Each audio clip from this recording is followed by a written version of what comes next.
नमस्कार, मी Abhijit. गोमंतकच्या evening bulletin मध्ये तुम्हा सर्वांचं स्वागत आहे.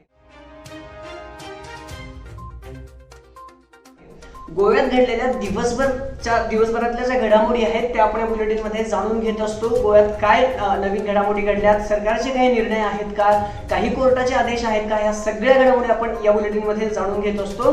रोजच्या प्रमाणे आजही या बुलेटिन मध्ये आपण बऱ्याचशा घडामोडी आहेत. त्यापैकी पहिली जी बातमी आहे ती मी तुम्हाला सांगणार आहे, ती आहे कदंब बस स्थानकाबद्दलची. गोव्यात जी कदंब बस स्थानक सेवा आहे त्याने त्या व्यवस्थापकाने एक मोठा निर्णय घेतलेला आहे. कोरोनामुळे अनेक दिवसापासून कदमची बस सेवा जी बंद होती, मुंबई, पुणे आणि बेंगलोर महामार्ग प्रामुख्याने हे महामार्ग बंद होते, पण आता थोड्याच दिवसात हे तिन्ही महामार्ग चालू करून महाराष्ट्रात मुंबई, पुणे आणि कर्नाटकात बेंगलोर ही बस सेवा कदंब स्थानकातून सुरू होणार आहे. त्यासाठी जे संजय घाटे आहेत सहव्यवस्थापक, त्यांनी ती सूचनाही काढलेली आहे, पण त्यासाठी कोरोनाच्या नियमांचं पालन करणं, विशेषतः तुम्हाला जर या बसमधून प्रवास करायचा असेल तर कोरोनाचे दोन्ही डोस तुम्ही घेतलेले आवश्यक आहेत. लसीकरण तुमचं पूर्णपणे झालं असेल तर आणि तरच तुम्ही या बस सेवेचा लाभ घेऊ शकणार आहात.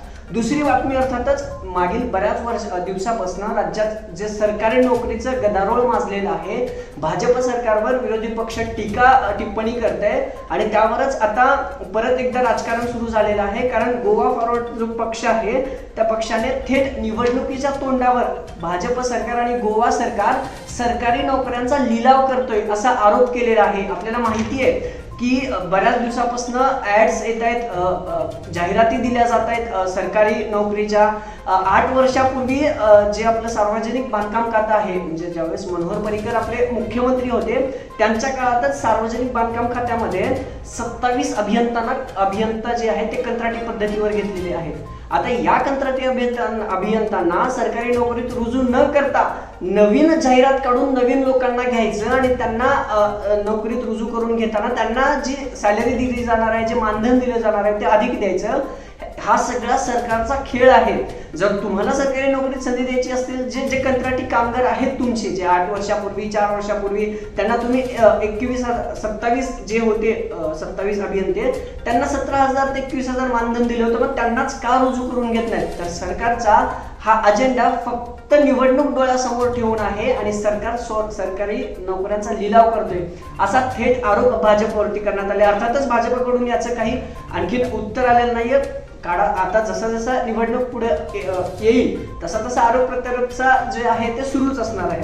तिसरी जी बातमी आहे, अर्थातच आपल्याला माहिती आहे की जुलै महिन्यात आसामी युवतीवर केपेमध्ये जो बलात्कार झाला होता त्याचा गुन्हाही केपेमध्ये दाखल झाला होता, त्या संदर्भातली आहे.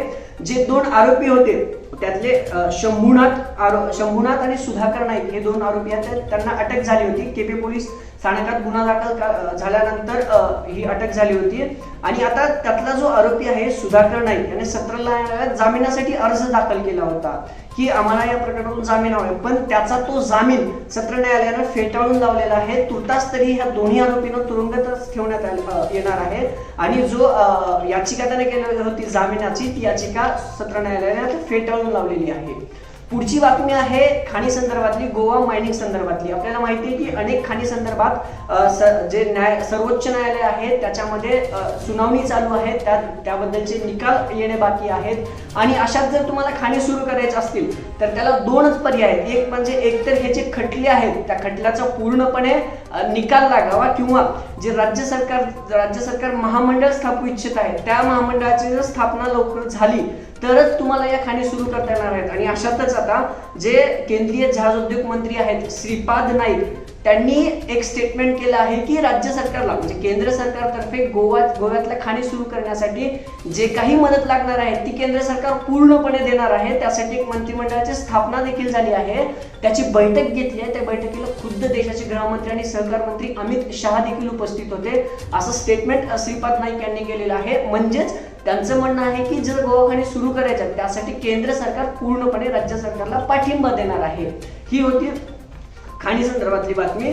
यानंतर पुढची बातमी अर्थातच जे आहे निवडणुकीच्या तोंडावर या अगोदर पण आपण यावरती चर्चा केली होती की भाजप प्रमोद सावंतनी गोवेकरांना मुख्य म्हणजे जे गोवेकर आहेत त्यांना पूर्णपणे मोफत पाणी देण्याची घोषणा केली होती. 15 ऑगस्ट भाषण आपल्याला आठवत असेल, मुख्यमंत्र्यांनी सांगितलं होतं की गोव्यात जवळपास 3 लाख घरं आहेत आणि त्यातील 60% लोकांना मोफत पाणी सरकार देणार होतं. अर्थातच याच्याकडे एक निवडणुकीचा जुमला म्हणून सुद्धा काही लोकांनी पाहिलं, पण कालही त्यांनी असं एक स्टेटमेंट केलं की पूर्ण देशातलं गोवा हे मोफत पाणी देणारं पहिलं राज्य असणार आहे. म्हणजे जवळपास 3 लाख लोकांपैकी 3 लाख घरापैकी 60% लोकांना पाणी मोफत देण्याची घोषणा मुख्यमंत्र्यांकडून करण्यात आलेली आहे. आणि त्याचाच पुनरुच्चार करत त्यांनी लवकरच ही फ्री योजना जी आहे मोफत पाणी योजना ती सुरू करण्याचा निर्णय घेणार असल्याचं त्यांच्याकडनं सांगण्यात आलेलं आहे. पुढची बातमी अर्थातच शाळा आणि शिक्षकासंदर्भातली असणार आहे. कोरोनामुळे ज्या शाळा बंद होत्या त्या सुरू करताना एक कोरोनाची नियमावली म्हणून सरकारने नियमावली जाहीर केली होती. त्यातला महत्त्वाचा नियम जो होता, जर शाळा सुरू करायच्या असतील तर तुमच्या शाळेतल्या शिक्षकांना कोरोनाचे दोन्ही डोस, लसीकरणाचे दोन्ही डोस घेणं अनिवार्य होतं. अन्यथा जर तुमचे लसीकरण झालं नसेल तर तुम्हाला प्रत्येक आठवड्याला तुमच्या शाळेतल्या शिक्षकांना RT-PCR टेस्ट करणं अनिवार्य सरकारने केलं होतं. पण हा जो सरकारचा निर्णय आहे त्याच सरकारच्या निर्णयाला आव्हान देण्यासाठी मुंबई न्यायालयाच्या गोवा खंडपीठात एका शिक्षकाने याचिका दाखल केली आहे की हे करणं गरजेचं नाहीये. आणि याच याचिकेची सुनावणी सप्टेंबर महिन्यात म्हणजे 20 सप्टेंबरला घेण्याचा निर्णय गोवा खंडपीठाने घेतलेला आहे.